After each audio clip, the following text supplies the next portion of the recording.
Government of ఇండియాకి ఏమైనా అల్లుడా ఆ లంజా కొడుకు, లేదా మన చట్టం వాడి అబ్బ సొత్త? మన ఆడవాళ్ళ మీద ఎవరన్నా కన్నేశాడని తెలిస్తేనే కొత్తలాడిపోతుంది సార్ మన రక్తం. అలాంటిది నా తల్లి మీద కన్నేశాడు, భరత మాత మీద కన్నేశాడు. నా కొడుకులు ఈ గెడ్డ మీద కాలు పెడితే నా తల్లి గుండెల మీద కాలు పెట్టినట్టే, అందుకే చంపేశా. అయినా నేనేమన్నా దేశభక్తుని చంపానా, అయ్యప్ప భక్తుని చంపానా? ఒక పాకిస్తాన్ టెర్రరిస్ట్ లంజా కొడుకుని చంపా. ఆడనే కాదు, తప్పు చేసిన లుచ్చా నా కొడుకుల్ని మా స్టేట్ లో కూడా చాలా మందిని చంపా. ఏం పీక్కుంటారో పీక్కోండి. అయినా ఉరి శిక్ష చేసి మీరు పెద్ద పీకేసాం అనుకుంటారు. నేను హైకోర్టులో అప్పీల్ చేస్తా. అక్కడ అదే శిక్ష పడింది అనుకోండి, నేను సుప్రీం కోర్టుకి వెళ్తా. అక్కడ కూడా ఉరి శిక్ష కన్ఫర్మ్ చేశారు అనుకోండి, రాష్ట్రపతిని క్షమాభిక్ష అడుగుతా. సదరు రాష్ట్రపతి గారు అవునా కాదా అని ఆలోచించి చెప్పే లోపల నా తొట్టి కిందకి 90 ఏళ్ళు వచ్చి పైకి పోతా. ఆ తర్వాత మీరు పీకేదేంటి, నేను చూసేదేంటి? ఇదే కదా సార్ 173 మంది ఇండియన్స్ ని కిరాతకంగా చంపిన హసబ్ గడికి మన ఇండియన్ పీనల్ కోడ్ ఇచ్చిన ఫెసిలిటీ. వాడు మన భారతీయుల్ని చిన్న పెద్ద తేడా లేకుండా కుక్కల్ని కాల్చినట్టు కాల్చడం మనందరం టీవీలో చూసాం. అది నేనే చేశానని వాడు గర్వంగా చెప్పుకున్నాడు. కానీ మన పోలీసులు దద్దమ్మలై, కోర్టులు పనికిరాని పెద్దమ్మలై, ప్రభుత్వం కులం ఓట్లు, మతం ఓట్లు, ప్రాంతం ఓట్ల కోసం శిక్ష వేసి పందుల దొడ్లో పెట్టాల్సిన వాడికి 5 స్టార్ ఫెసిలిటీస్ ఇచ్చాం. అది చాలదని చెప్పి వాడి తరపున వాదించడానికి పబ్లిక్ ప్రాసిక్యూటర్ కూడా మనమే ప్రొవైడ్ చేస్తే ఎక్కడ మండాలో అక్కడ మండదా, ఎక్కడ కాలాలో అక్కడ కాలదా?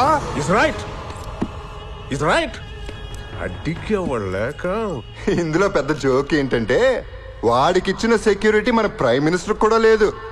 పాపం అయిందే ఉందిలేండి, after all prime minister of India.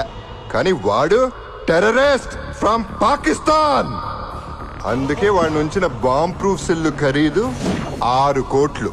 వాడికి ప్రతిరోజు సెక్యూరిటీకి అయ్యే ఖర్చు 8.5 లక్షలు. పట్టుకుని 2 ఏళ్ళయింది.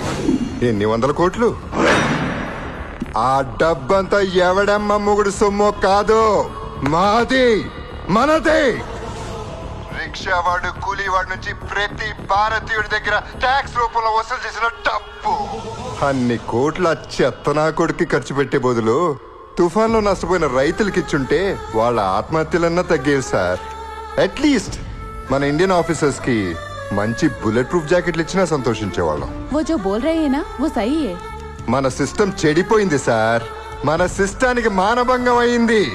అది తీవ్రవాదులో ఉగ్రవాదులో చేసింది కాదు, అవకాశవాదులు చేసింది.